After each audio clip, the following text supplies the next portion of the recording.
This is the last video you'll ever need to watch about intermittent fasting. Today, I'm going to show you the best intermittent fasting for weight loss plan, bar none. This is the ultimate guide. This is the exact same plan that one of my private coaching clients used to lose 80 pounds and completely transform her life. It's the exact same plan that my other coaching clients use, and he also lost 80 pounds in the process. So you know it works. All right, let's dive in.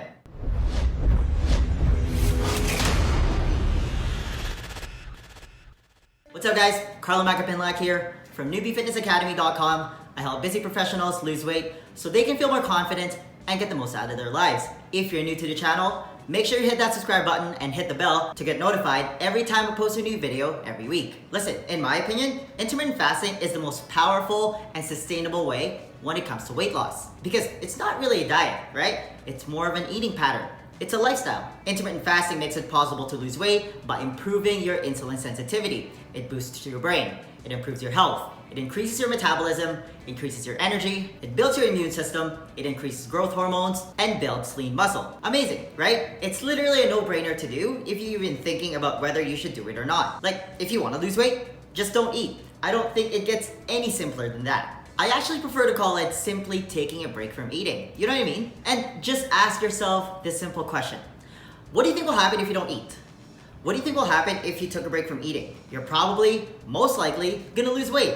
A lot of weight. And I always say that what you eat and when you eat are equally as important when it comes to weight loss. Intermittent fasting takes care of the when you eat part of the equation. And there are many intermittent fasting protocols you can choose from. You can do a daily 16-hour fast, you can do a 20-hour fast, so more of a warrior diet style of eating where you have a 4-hour eating window. You can do a 24-hour fast, or more commonly referred to as OMAD. You can do a 5-to-2 fast, you can do alternate day fasting, and then you can get into more advanced protocols where you're doing a dry fast or an extended fast where you're doing like a 3-day fast, 7-day fast, or God knows how long you want to fast. But I always say that there are levels to this, especially if you're somebody who's never fasted before. Listen, weight loss isn't a sprint, okay? It's a marathon. Whoever wins is whoever can stick to it long term. Let's say you're used to eating 6 meals a day and then all of a sudden you just start eating 1 meal a day. I guarantee you 100% you're gonna have a miserable time doing it. Again, there are levels to this, and I always say that your baseline should be, honestly, to just start with a 12-hour fast. You eat breakfast, lunch, and dinner, you have a 12-hour eating window and a 12-hour fasting window. And this was the norm back in the 50s and 60s, right? And we did not have an obesity epidemic back then. Like, ask your grandma if snacking was a thing back in the 50s and 60s, and she'll most likely say no. She'll say that it'll ruin your appetite. That's probably what she still tells you up to this day, right? And that's the biggest problem when it comes to snacking in between meals, is that we don't really snack on, salmon or hard-boiled eggs, you know what I mean? We don't really bring those for a snack, right? What we bring are really, packaged and convenient things, and they're usually processed, right? Like granola bars, protein bars, Pop-Tarts. And that's the issue with those foods, is that they're usually highly processed and they're usually full of sugar. Remember, the poison lies in the processing. Now, once you've established the 12-hour fast as your baseline, then you can get into what I like to call the minimum effective dose of intermittent fasting, which is the 16-hour fast. So you fast for 16 hours and then you have an 8-hour eating window. And the easiest way to do this, honestly, is by simply skipping breakfast. Or if you're somebody who likes to eat breakfast, then you can eat breakfast, lunch, and then skip dinner. Just pick an 8-hour eating window that fits with your schedule. If you follow this intermittent fasting protocol, and if you follow the list of foods I'm about to give you, I promise you're gonna lose weight and you're gonna see results. Because it's definitely not a free-for-all when it comes to the foods that you eat during your eating window. I highly recommend that you track your macros and you track your calories at the beginning, just so you have an idea of how much foods you should be eating. And I'm gonna put a link to one of my videos on how to use MyFitnessPal to track your macros if you've never done it before. The app gives you an idea of how much you should be eating every day, how many calories you should be eating every day, but I don't want you to be obsessed with this number, okay? At the end of the day, you wanna be listening to your body and follow the general rule of fat loss. Eat when you're hungry, don't eat if you're not hungry. Now, once you've calculated your macros and you've picked your desired intermittent fasting protocol, then it's time to focus on the what you eat part of the equation. Again, it's equally as important, right? What you eat, when you eat. And there are many different diets that you can choose from. You can go paleo, you can go keto, you can go carnivore, you can go vegetarian, you can even go vegan. They all work with intermittent fasting, and that's the beauty of it, right? And I personally prefer a high-fat, low carb, moderate protein diet, especially when it comes to fat loss. But no matter which diet you follow, there are certain rules and guidelines that you need to follow. Now, if you don't get any further than this one rule that I'm about to give you, I guarantee you, you're still gonna get results. Here it is. What you stop eating has far more impact to your health than what you start eating. What I mean by that is if you stop drinking soda, if you stop eating fast food, if you stop eating processed carbs like chips, cookies, bread, pasta, cereal, pizza, and so on, if you stop eating sugar like candy, chocolate, granola bars, and most fruit out there, I can almost guarantee you that you're gonna lose weight and you're gonna be healthy. And I'm not saying that you should never eat those foods again. I mean, that's just not practical, but they can't be part of your daily diet. This is especially true if you're overweight, you have metabolic syndrome, and you have a lot of weight to lose. You need to get healthy first before you even start thinking about integrating those foods again into your diet. Your diet should mainly consist of plants and animals. You should revolve your diet around nutrient-dense, single ingredient, and mostly unprocessed foods. You want to be eating grass-fed and grass-finished beef. You want to be eating pasture-raised chickens and eggs. And you want to be getting your fats from high-quality sources. You want to eat until you're fully satiated from the foods that I just mentioned. You want to be hitting your daily macros and your daily calorie deficit for the day. What you don't want to do is you don't want to start dieting on top of intermittent fasting because it's going to make your fasting periods harder. Now, how do you make your fasting periods easier? Again, you want to have a nice nutritious meal. But when those hunger pangs arise, the best solution is honestly to just drink water because most of the time your brain can't actually distinguish whether you're just thirsty or you're hungry. So try to drink a glass of water first just to see if you're actually just thirsty. You can also drink soda water, black coffee, or tea. It's also not the end of the world if you add a little bit of cream or heavy cream to your tea or coffee.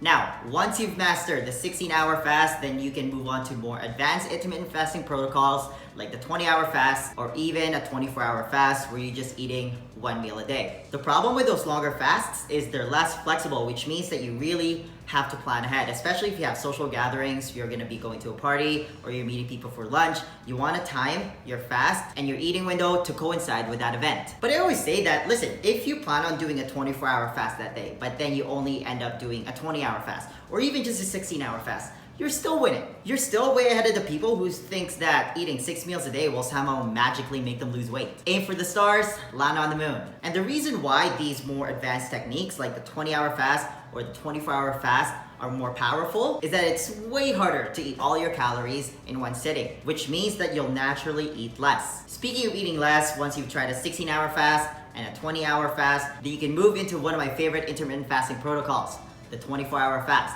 Some people also refer to this fasting protocol as OMAD, or 1 meal a day. It's unbelievably powerful because you allow your insulin levels to get really low throughout the day, like 95% of the day, and then you're just eating one meal. And again, it's really hard to eat all your calories in one sitting. If you ever decide to have a cheat meal, I would do it while I'm on a 24-hour fast, and that one meal is gonna be your cheat meal. But you obviously have to be sensible about this. Like, this doesn't give you the green light to hit up your local all-you-can-eat buffet. You know what I mean? Now, a very common concern that a lot of people have is that won't fasting cause muscle loss? Or sometimes the anti-fasting crowd just goes for the jugular and just automatically say that fasting causes muscle loss without really any evidence to back it up. And the short answer is no. So here's how your body utilizes energy. Your body usually stores enough glycogen stores in your liver to last you for 2 days. After that, your body switches to burning fat for energy. And guess what? You have about 100,000 calories worth of energy stored in the form of body fat. Listen, it's not just there for looks. It's stored energy waiting to be used. And that's why fasting is so powerful when it comes to fat loss,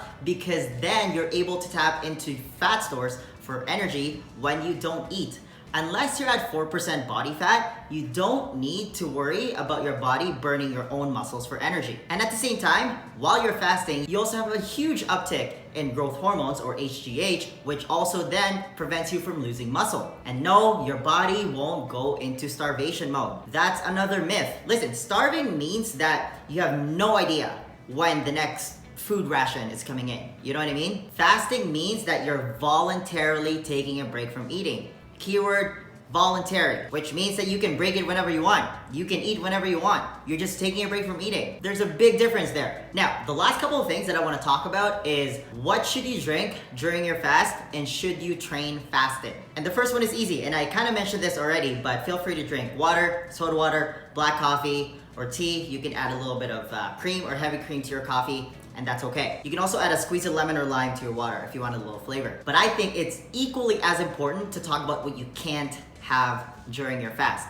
You cannot drink diet soda like Diet Coke or anything that's branded as 0 calories, but it's sweetened with artificial sweeteners. And the reason being is that when we're fasting, the biggest thing that we're trying to do is we're trying to bring down our insulin levels. We're trying to moderate our insulin levels. The thing with diet soda and 0 calorie drinks is that, yes, it's 0 calories. That doesn't really mean anything. While it's 0 calories, it still triggers an insulin response. And when you trigger an insulin response, that breaks your fast. Drinking diet soda triggers the cephalic phase in your body, which means that your body thinks that you're eating, that your body thinks you're about to eat, but you're still fasting. So your body then sends even stronger hunger pangs. Notice how you're always hungrier after drinking a can of diet soda? Next, should you work out fasted? And I have a separate video that talks about this in further detail, but the short answer is yes. If you can train fasted, you should do it. Your muscles adapt to whatever energy source is available. So if your body is used to burning fat while you're fasting, then your muscles will preferentially burn body fat for energy while you're working out. But you shouldn't worry about this too much if you can't train fasted because of your schedule. Listen, as long as you're working out, you're gonna be okay. Now, one last thing that I have to mention. If you're pregnant or you're breastfeeding, if you're malnourished, if you have an eating disorder, or if you're a teenager, then you should not fast. If you have diabetes or you're taking blood sugar medication, then you should consult with a medical professional first before you try intermittent fasting. Otherwise, you're perfectly good to fast and reap all of its benefits. Thank you for coming to my TED Talk. The next question then becomes, how are you actually supposed to eat if you want to lose weight? Because let's be honest, 80% of your body composition is determined by your diet. You can't just freestyle this part. Do you have a proven plan that you can follow? To help you with that, I want to give you a free copy of my Lean Body Blueprint.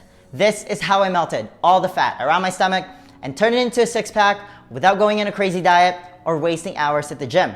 It's a simple 4-step process specifically designed for busy professionals, and it's the exact same blueprint that I teach all my private coaching clients, and they've all gone to see some amazing results. If you want to be the next success story, then download your free copy of the Lean Body Blueprint right now.